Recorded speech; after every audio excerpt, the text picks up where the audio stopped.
To, čo nosíš každý deň, o tebe veľa prezrádza. Nie je to len o výbave. Je to o pripravenosti, o tom, ako myslíš dopredu a o dizajne tvojho života. Dnes si ukážeme, ako si vyskladať svoje vlastné Everyday Carry, čiže EDC, od úplných základov. A verím, že na konci tohto videa budeš mať jasnú predstavu, čo ti v tvojom sete nesmie chýbať. Dopozeraj video až do konca, lebo v budúcom dieli môžem vyskladať EDC priamo pre teba a tvoje potreby. EDC znamená Everyday Carry, teda všetky tie nástroje a predmety, ktoré nosíš denne so sebou. Či už je to telefón, peňaženka, kľúče, to je praktický základ. Ale správne vyskladané EDC ide ďalej. Má ti pomôcť zvládať úlohy, riešiť malé problémy a byť pripravený, nech už ideš kamkoľvek. Do mesta, práce či prírody. EDC je veľmi osobná vec. Pre niekoho to znamená taktickú pripravenosť, pre iného kreativitu a minimalizmus. Predtým, než začneš kupovať gear, ujasni si účel. Žiješ v meste alebo na dedine?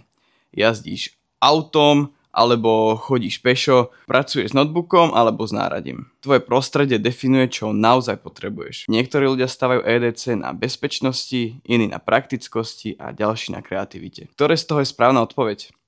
Často je to mix všetkého. Predstav si svoje EDC ako cibulu vo vrstvách. Žolobři sú ako cibule. Jadro, to čo máš vždy pri sebe. Takže telefón, peňaženka, kľúče, malý nôž alebo baterku. Bez toho väčšina ani neodíde z domu. Rozšírená vrstva, to čo si berieš, keď ideš na celý deň, takže to môže byť nejaký batoh z fľaša vody, zápisník, nabíjačka. Čo to ešte môže byť? Nevadí. Strich. Situačná vrstva. Veci navyše pre špecifické aktivity.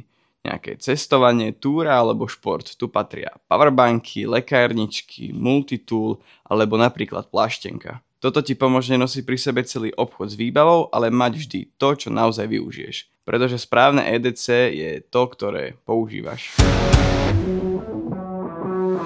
Keď už vieš, čo nosiť, treba premyslieť, ako to nosiť.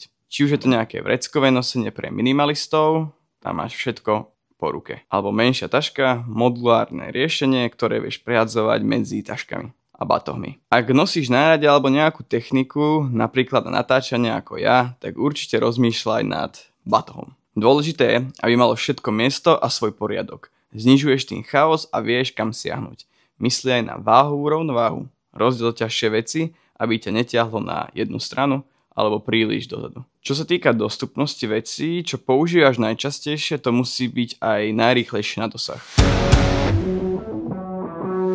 Každá vec, ktorú vytiahneš z vrecka, hovorí niečo o tebe. Kožená peňaženka s patinou je taký signál, že si človek, ktorý má rád tradície a remeslo. Titanová peňaženka na karty je minimalistický moderný prístup. Hodinky, každý model nesie iný odkaz. Digitálne hodinky ako G-Shock sú obľúbené pre svoju odolnosť, spoľahlivosť, ikonický a taktický vzhľad, ktorý zvládne aj najtvrdšie podmienky. Na druhej strane Apple Watch ponúkajú smart funkcie, prepojenie s telefónom a moderný minimalistický štýl. Každé z nich teda reprezentujú iný prístup. Tradičnú odolnosť versus technologickú všestrannosť. A vo svojom EDC si každý nájde to svoje. Dokonca aj pero. Možno to znie ako detail, ale obyčajné pero o tebe veľa prezradí. Ak vytiahneš lacné plastové pero, pôsobí to, že riešiš veci prakticky a jednoducho. Ak máš plniace pero, ukazuje, že si človek, ktorý si potrpí na detail, tradíciu a možno aj eleganciu. A taktické pero, to je za signál, že premýšľaš o odolnosti, funkcii a možno aj sebaobrane. Takže aj taká drobnosť, ako je pero v tvojom EDC, dokáže povedať o tvojej osobnosti viac, než si myslíš. Viac, než si myslíš. Len tak som zašlal. Strich!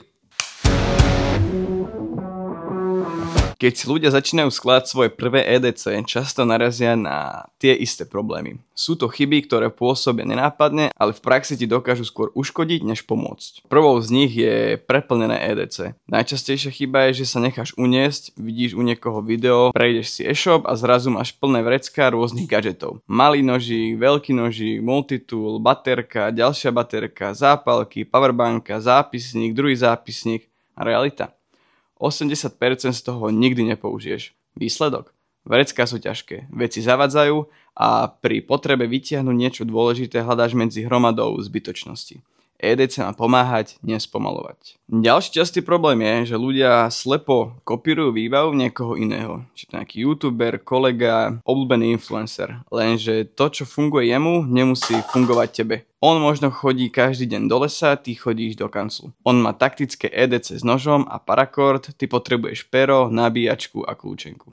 A potom končíš s gírom, ktorý je síce cool, ale v bežnom živote ti na nič nie je. EDC má byť vždy osobné, je to o tebe a nie o niekom inom. A tretia chyba, údržba. Mnoho ľudí si vyskladá perfektné EDC, ale potom ho nechá zvetrať.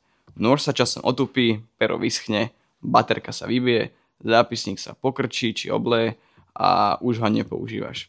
A keď príde moment, kedy to naozaj potrebuješ, vec je nepoužiteľná. Tvoje EDC nie je nikdy hotové. Je to živý organizmus, ktorý stále ladíš podľa seba. Začni od základov. Telefón, peňaženka, kľúče. Potom pridávaj veci, ktoré ti naozaj pomáhajú. Ak ťa EDC baví, mám pre teba ponuku. V budúcom videu môžem vyskladať EDC práve pre teba. Stačí, ak mi napíšeš do komentára pod video, čo robíš, čo ťa baví, vyberiem komentár, ktorý bude mať najviac lajkov. A tí, čo už máte svoje EDC, čo ste naposledy menili alebo pridali do výbavy, dajte mi vedieť v komentári. A ak sa ti video páčilo, daj like, odber a nech ti neujdu ďalšie tipy.